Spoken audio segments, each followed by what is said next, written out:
Thanks for listening. This podcast is proudly brought to you by OG Haulage. Don't forget to like and subscribe and share it with a mate. Life moves pretty fast. You don't stop and look around once in a while, you could miss it.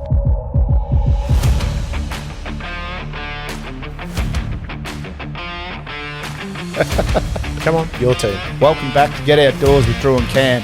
How you going this week, mate? What's been happening? I am really good, my friend. Been busy. Busy? Work. Yep. It always gets in the way of a good time, doesn't it? It does, my friend. Yeah. It does. And then birthdays in between, as we talked about last week. Yep. There's a couple of things we went out and done for the young lady's birthday Yep, that I thought we'd share this week. All the excitement. Yeah, man. Absolutely. Absolutely. How's your week been? I know you're chomping at the bit to tell me about something I'm always huge. chomping at the bit and ticking along. You're ticking along. Nah, this week I reckon you're a bit more excited, mate, because you've had a recent outing and a first for your kids. The first for me young bloke. So when I say young bloke, the older boy. But Your oldest son. You might get to know some of this tune maybe, hopefully.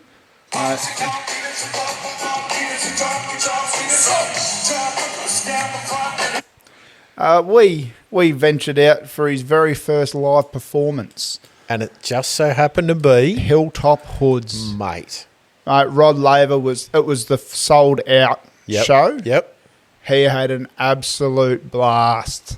You only took your young bloke? No, Or- it was the twins that we took. You took the twins, the boy girls. Yes. So we stayed at my folks because they're down towards Melbourne anyway. So Yep. stayed there overnight, trained it into the city, went to Rod Laver. We actually went. You took the train in? Yeah. How'd the twins go with the train? Oh, mate, they've been on the trains before. The trains they're easy with. So, look, we do it because then you're not worrying about parking and stuff like that. We've talked about that, didn't we? Makes life so much easier. Yep. The hardest part was time of year that the event was on. Yeah. So we turn up at Flinders Street Station. Right.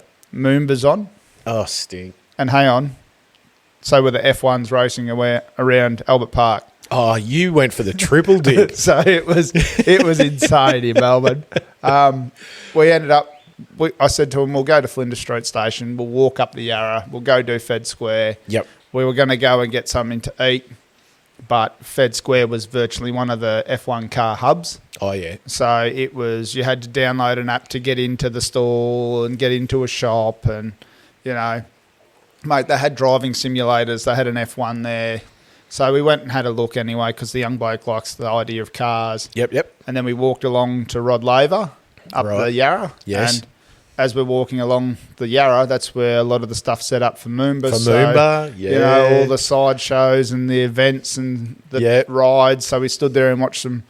We were waiting to see if any kids would vomit on this ride that goes and spins them upside down, and that was a vomit-free zone. Oh. I tried to push my young fella underneath it, saying that they're going to vomit on top of you because I was coming out over the footpath. You're a parent, man. You have to do it. That's right. You have to do it. But I can tell you what, Hilltop Hoods put on a brilliant show. Yeah. So they sold that show out, which was the first show. Yeah. Because Lincoln Park were coming in behind them, the only way they could put on a second show was to actually put it the night before the sold-out show. Oh, wow. So they ended up doing 2 shows in Melbourne. So, mate, it was great. I've listened to Hilltop Hoods for a long time. Yes. They've been around for a while. They're from Adelaide, so why not? Real Aussie boys. Yeah, so... How did the kids enjoy it? The kids loved it. Yeah? Yeah. Merch was super pricey, as merch tends to be. Commonly known as drug money.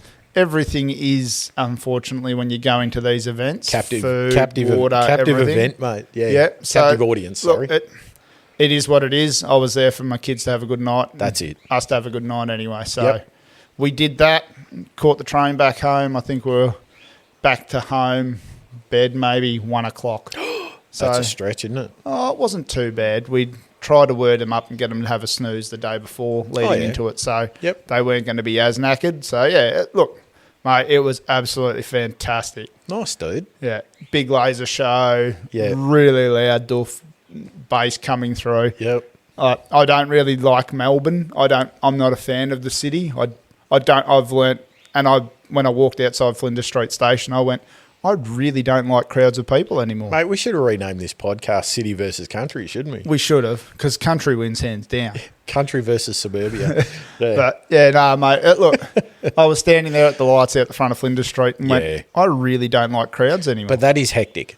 Oh, mate, it was crazy. And as I said, you've got the triple dip going as well. It was as crazy as crazy could be. Absolutely. And, so, look, we went out. It was an experience. We did Hosier Lane again quickly. Oh, awesome. Have a quick look up there. The beauty of that is every time you go there, it's something different. Yeah, that's right. So, we went and did that.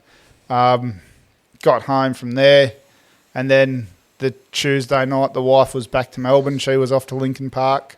She loves her music and her festivals. It's her version of going up the bush for me. Yes. And starting regrounding and screaming at the top of her lungs, she reckons. It's great. Absolutely. So, it's a steam blow. Yeah. 100%.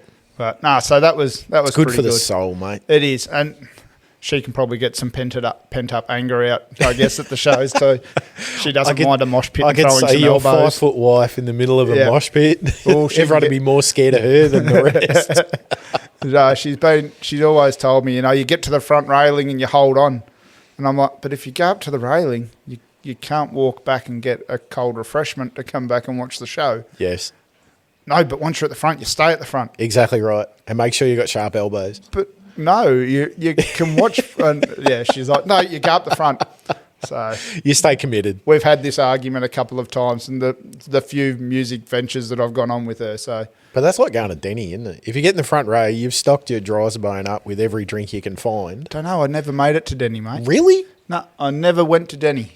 So just for the listeners, I used to drive a feral ute with all the stickers you could imagine and lights. You were right into all the ute shows. Mate, I used to love it. It was great fun. But my ute would have been roadworthy before I made it out of Victoria. you wouldn't even have crossed the border, mate. Yeah. Because they were knocking people off of bull bars and lights. That's right. And I would have been in all sorts of trouble. I know that. What was it? Because your uncle's a policeman, you got away with more than what you should have? No. There was never any mentions of that. I just... The fact that I put so many lights on it, I had to do a lot of reading up on the ADR laws in Australia. So you could actually say when the cops pulled you over, look, ADR law, blah, blah, blah, blah, blah, states that I can have 14 red and amber lights down the side of my ute. As long as the reds point forward, red the yellows rear, are backward. Red rear, orange, amber front. Yep. And look, all the spotlights do work, but they have opaque lenses because they're not allowed to have you're only allowed to have 6 high beams. Such and such, Nice. And the hardest thing was not to say it in a sarcastic or smart ass attitude. For me, that is a struggle. Yes. And look, it was being able to state that this is the issue. This is why this is.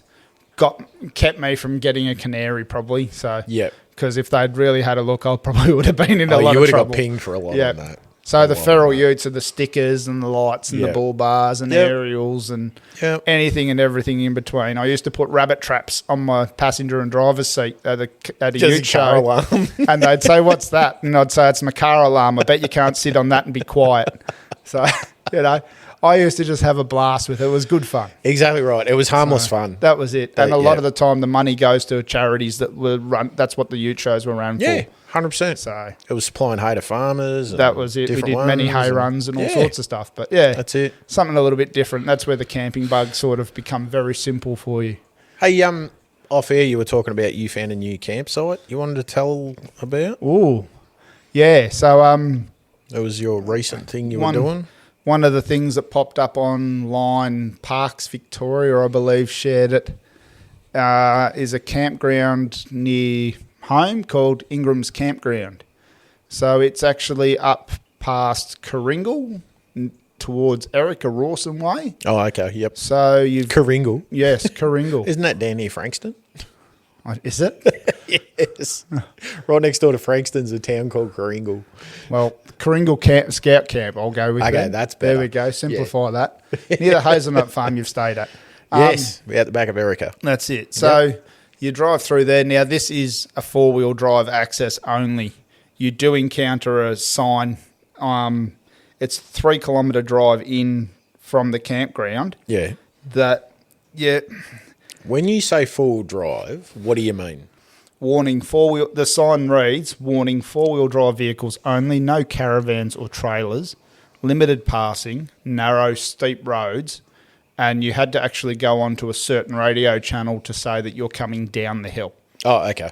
Like it's not crazy steep, but it's steep.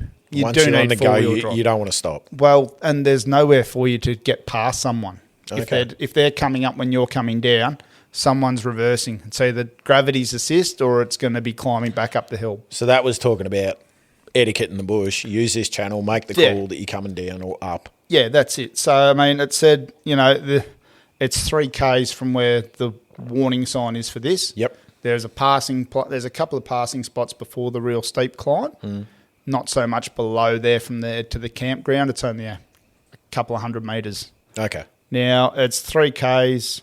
The campground does have seasonal gate closures though too. Okay. The track to access it has seasonal closures. Yep. So that's closed from Thursday after Anzac Day until the Thursday before Christmas Day. So, but mate, I can tell you it was far from disappointing. So it's really a dry weather track. It's a dry weather spot to go camping. Yep. Now, so your campsite that you're looking at, it's down on the river. There is like 3 little platforms that drop down to the river, so you can hop straight off these plastic grid mat style platforms straight into the Tyers River. Okay. So, and from all reports, it was freezing, it was cold, it was bloody cold. So 3 different reports on the same bit of river. Yes, from one kid. From one kid? Nah, from mine. But look, the kids could hop in, have a splash around. There's pit toilets.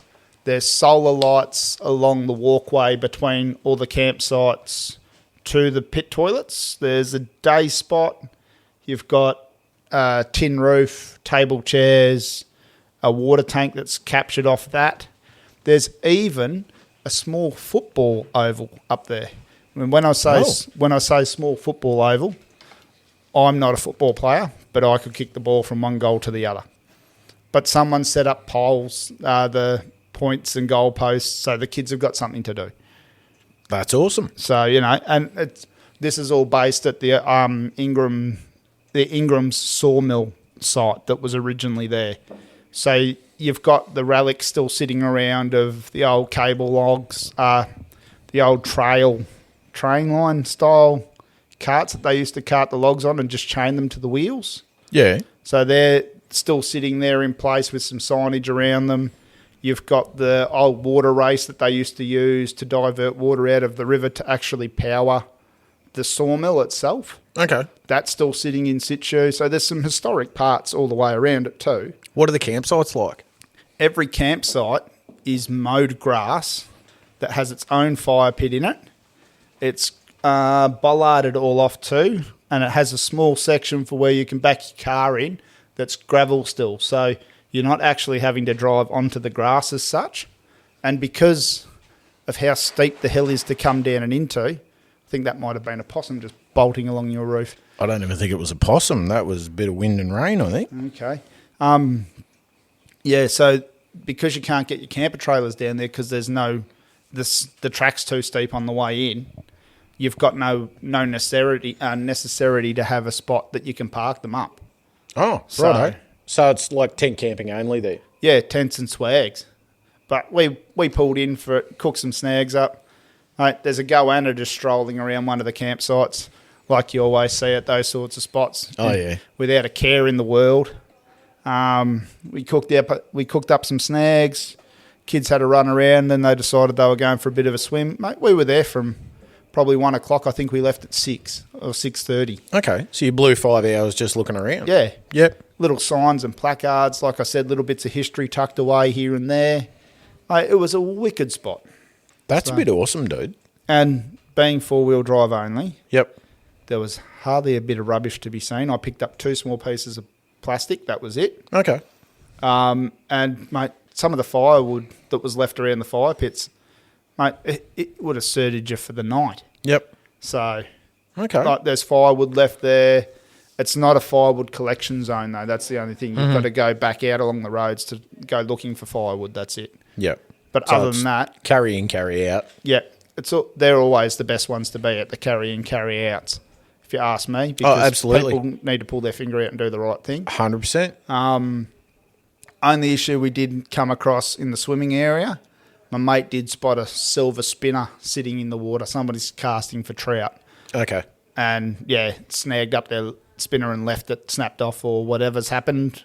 But, yeah, that was in the swimming area, so we grabbed that up and out too. Yep. Just because our kids are in the river, but yet again, our kids swimming in the rivers, they're always wearing their river shoes. Yeah. So, you know. So it makes sense. It keeps their feet safe just in case. And the solar lights lighting the pathway the whole way to the pit toilets. Oh. Along the top of all the campsites was pretty cool. So it's really had some time and effort put into it. They've put a lot of thought into this, and it's all mowed too. It's not just the wallabies coming in and chewing it down. You could see that they've been mowing it. So was there like a gazebo barbecue area, something like that? So they had something similar to what you've got here, like the shed roof. Yeah. On just the metal poles, 2 table and chairs, rainwater tank on the end of it, and rainwater capture. So there's water sitting there. It does have this is not suitable for drinking. Non-potable, they call that. Yeah, so there you go. Fancy words. You've got potable water and non-potable water. Yes. So, I mean, okay, mate, it was just an idea. I'd seen it online and said 100%. To my mates, hey, what do you reckon we go have a look? Yeah. They were more excited than ever too to go out and have an opportunity. So drove out and spent the day there. So, nice. You know, this is something that's only, I think we worked it out, it was 43 Ks one way from home. Yep. So for us, that's a nice, easy day trip. Yeah. So with a little bit of 4-wheel driving involved, but nothing hardcore. So being a dry road, it wasn't full of ruts, dig outs. No, it was good. It was smooth but steep. Yeah, the only thing you'd notice in some of the tighter corners is where people without lockers, obviously, like mine's got the auto locker in the rear. As they come around the corner, the wheels span and it's just put a slight corrugation on the inside of the corner. Other than that, mate, it's a smooth road. But if you've got a 4-wheel drive and looking for somewhere to go, it'd be definitely worth a look. Was that a paid-for campsite bottom parks? Or no. It's free. Actually a free one? It's just a free turn up, camp, and go for your life. Okay. So there's, as you're driving in, you drive past another toilet block, and I think there's 2 or 3 sites. Yeah. And then you drive down into the big main area. It's one way through, so you do a big loop around all the campsites and back out the same road. Yep. So I think there might be like that 2 or 3 spots up top. If you've got a big group that's going in there, you could all camp there together. Right. You've got a toilet block there. I was going to say there's drop toilets. Everybody else is but they're the stainless steel bowls and everything like they were. Yep. Well put together, clean. Like I said, so someone's accessing them and keeping them clean. Yeah. Mate, it was a fantastic spot. And we spoke to a couple of other families that had come through, and they were doing the exact same thing. They'd seen it online and thought, hey, let's go have a look. Scope it out. We live nearby, and they were surprised at what they were seeing as well. That's really awesome. So thanks for sharing that, dude. That's all right. Bit of a waffle on. Yeah, one of a bit of a waffle on, but, you know, it's like dry weather road only realistically. Yep.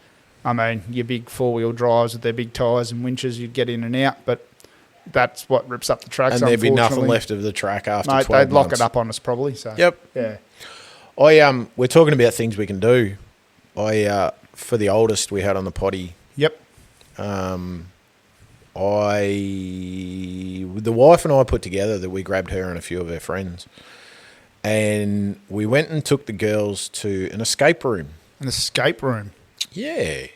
As in a dirty weather, get out of the house and do something, but it was for a birthday we did it. Yep. And we found one near us, and I've heard of them, and I've poo-pooed it. I really have. Yep. Because I'm like, yeah, whatever. But it's basically walking through a real-life puzzle. Okay. The theme that they had in the one that the girls went to was like witches and warlocks. Mm-hmm. So when they went in, they had it explained to them. They all got dressed up in cloaks and hats and had staffs, but the staffs were actually part of the puzzle when they went in the escape room. Okay. Which they don't tell you that, but you've got to work that out. You've got to work that out. The 6 girls that went in there, including my daughter, came out of there in record time. Okay. They're all fairly switched on, but it turns out one of the girls that went with them had done this escape room previous. But she didn't give the stuff away. I was going to say she should have been there with a gag order. Yeah, exactly right. Exactly right. But yeah, talking to the girls, and they actually said, hey, listen, you know, it's fantastic your kids came through here. They were very well behaved compared to other groups they've had. Yep. And I'm like, yeah, rightio. What's this redhead one like? And Yep. the lady's like, oh, she was one of the best. I'm like, get out of here. Oh, it's because it's her birthday you're saying this garbage. Yeah, no worries. But yeah, they were saying that the puzzles inside was you've got to find this and you've got to unlock a padlock and then unlock the padlock and then a hand comes out of the wall and tries to grab somebody and all this kind of stuff. Do they offer you the package? Do you want your kids back in 4 hours or 2? I actually said to him, do you ever actually get offered to lock them in there for a couple of hours and, you know, you have to babysit them? And the girls are just laughing at me going, no. Yep. But yeah, as a little bit of a get out of the house and do something even as a family or as a group of people. Yep. Get the brain ticking. Get the brain ticking. Get them thinking. It's usually the girls got out of there in 41 minutes. Yep. What's the average time they reckon? Between sort of 48 to an hour. Okay. The girls who run the counter, they can actually say, I'll give you a tip over the microphone because they're watching you with cameras. Yep. And they can go, hey, listen, the lady in the red, if you go to there and pull that lever or lift that book, something will happen. Bang, they lift the book and a light might turn on and show them where to look for a key or things like that. But it was, it's a real life sort of puzzle maze. Yep. But doing it while you're involved and immersed in the situation. And having to actually be a character in that story. And actually start be part of it. And I thought that's really, really interesting. Yep. Because it gives people a different perspective on thinking and out of the house. And different places you can go will have different themes or they change them every couple of weeks or months, whatever it may be. Okay. Yep. It's out and about doing something. Yeah, that's it. And I thought that's fantastic and something definitely to share on the potty. I mean, there's people that don't want to go for a bushwalk. They don't want to walk on a beach. Get out and do some thinking in an escape room. Or even if you've got a bit of pent-up anger. Oh, there's those smash rooms. Smash rooms. Yep. Spot on. You know, I've never been to one myself, but it does look like a bit of fun. I mean, the alternative for you being out in the country, you just grab your axe and find an old tree and start splitting it. I like trees too much. No, you chop it up firewood for me. Yeah. Oh, well, I have done that already. Yeah, exactly. We should have had it going tonight. It's a bit fresh now. It's not far off. I reckon we're getting close to sparking up that fire again. No, it's that part of the year where you get those cold starts and the cold nights, but they're ripping days. Oh, we actually need to find a studio or... No, we don't. I've been thinking, I've got room outside. I was thinking about building another shed out the back and actually line the walls. So we've got a shed. This is good. This is comfy. I suppose this is outdoors, isn't it? That's correct. I mean, our listeners can hear when it rains, when the weather's good, when the birds come through. I love hearing that over the background. That's it. Yeah. That's it. We've got 2 things to share from listeners. Yes, we do. We have one from, I think you had our listener in the UK. He reached out. Yes, he reached out. What was that side of it? I've got one from a regular listener who found us, I believe, on Spotify, Regan. I do believe we're only doing the one per ep, though. Oh, mate, every time I bring it up, you split me off. You're trying to I'm trying to fill them. You're trying to fill them. Mate, I love hearing stories from our listeners, so I'm happy to share them as much as we can. Rightio. Well, our one from our mate from the UK. Yeah. One of our regular listeners, I do believe. Yes. Not a disaster or a hiccup as such, but a normal hunting vehicle is a 20-year-old Suzuki Jimny. That's a man after my own heart. Oh, absolutely. I love That's a hunting rig and a half. I love the little Jimnys. Yeah. That goes anywhere and never gets stuck. Was out of action. So it took the company car. What? The Tesla, as you can see. So he'd been out on a fallow deer hunt. He wasn't going to let his hunting rig break down, get in his way. Still decided, that's it, I'm going on my hunt. And he actually managed to take himself a nice little fallow deer by the look of it. And it fit in the back of a Tesla. Yeah, it fit in the back of a Tesla with a tarp down. Oh, my goodness. Hey, look, like I said, he's a man after my own heart. I've gone out deer hunting with the plans of putting one in the back of a Commodore wagon. And the same thing, I had a tarp sitting ready to go. That would not be the strangest thing to end up in the back of a Commodore wagon. You know that too, that is correct. Yeah. But yeah. So, I mean, it's yet again, it's not a big story, but it's a little one that's a bit of a lark. And the fact that he wants to share it with us, that we can actually talk to you guys. That's even better. About it. Yeah. So it's a funny story like that even just pointing out that, hey, my usual breakdown, I'm using a Tesla. Yeah. I mean, and it's great. He shoots through messages, we reply. So, yeah. Absolutely. And it's good to actually chat with him because learning about what he's been chasing and what was that one with the really big teeth? They've got Muntjac over there. Muntjac. I believe he said that the Muntjac doesn't actually have a season in the UK. Oh. From what he was saying to me. But there's a lot of differences. They can legally have day-night scopes on their rifles. Right. Which are thermal, I believe, by the branding. And they allow, on cull hunts, they're allowed to hunt an hour before sunup, an hour before first light and an hour after. Okay. Our game laws in Australia are you're only allowed to use a spotter that can't clip to your rifle and that you can only hunt half an hour before sunup, half an hour after. To do with deer. And ducks. But, yeah, so it's different and it's interesting and we've asked him a few questions here and there and he's responded with answers and through photos. Absolutely. So, it's great having the communications like this from people. And you and I being in the hunting industry, outdoor industry, everything we love about getting outdoors, being in Australia. Outdoor recreational. Yeah. Learning about other countries and what they've got and how they go about it and things like that is something brilliant because there's a lot of listeners that wouldn't know how they go about it in the UK or America or any other country that is allowed to hunt. Now, I'm a bit of a deer nut. We've worked that out. Really? Now, I wasn't even aware that Muntjac were in the UK. Now, what are they? They're an Asiatic deer as well. They're an Asian Asian species. So that's introduced again. Yep. Okay. Look, especially over here, we've got no native hoofed animals. So I'm not too sure about the UK. I know that they get red deer and stuff up higher, I believe.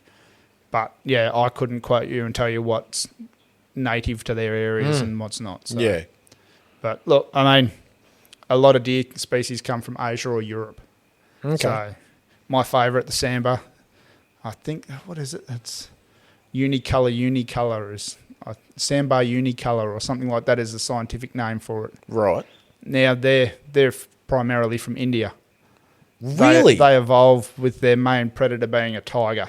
Wow. No wonder they're so freaking hard to chase. I was going to say, no wonder they're so skittish then. Yeah. That makes perfect sense. Don't quote me on the scientific name. I've always stumbled on scientific names and any other sort of name generally. It's a Samba deer. Look, I've done the deep dive into those things, reading Secrets of the Samba books. They are the Bibles of the deer world. Yes, so, 100%.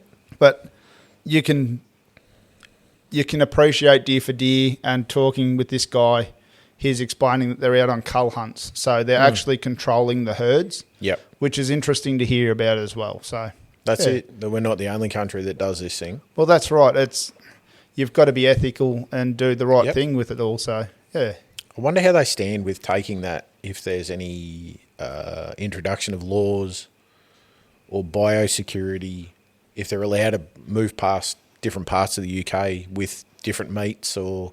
I'm not too sure. So that could be a question we could actually ask Jason. I believe he'd be more than willing to give up information. Oh, absolutely. I know in the US, now talking the US, you talk about moving animal parts. Yep. There's certain rules with that in the US because they have what they call CWD, which is chronic wasting disease, coming out in a lot of white-tailed deer. And I think there's certain... If it's a prescribed area for CWD...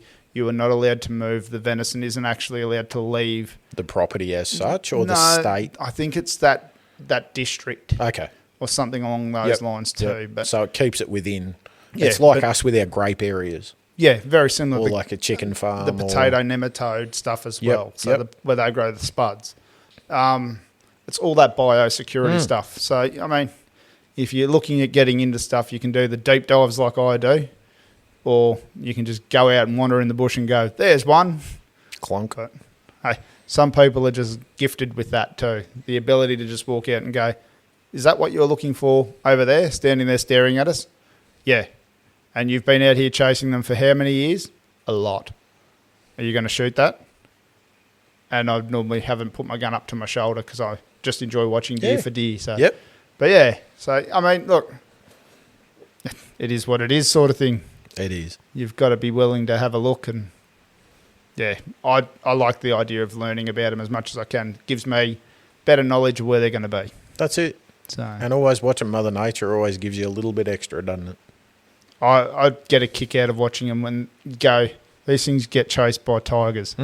And that's not aware that I'm sitting here. So I'm better than a tiger at the moment. Until the wind turns or you step on a twig or, Yeah, that's 100%. Right. Well, Cam, we've sort of come to the end of our episode, I reckon. Another one done and dusted, mate. Another one for another week, my friend. There you go. It's been fantastic. Do not forget, if you have videos, photos, anything of you getting in the outdoors. Funny story. Keep the stories coming. Yeah, we love hearing about them. I keep trying to read 2 or 3 per episode, but I'm pulling a handbrake on. Will not let me. No, I think it's the teaser. It's the teaser for next week. Well, is there a story in next week? My apologies to Regan, because I had your story lined up. He did. But this old man on the other side of the table won't let me bleat it out. Nah, not this time. We've got to keep it. I like the idea of just trickling them in. We have a bit of a special coming up. We've decided to go from our 50th episode. Which is a big one. We're going to make it our 52th.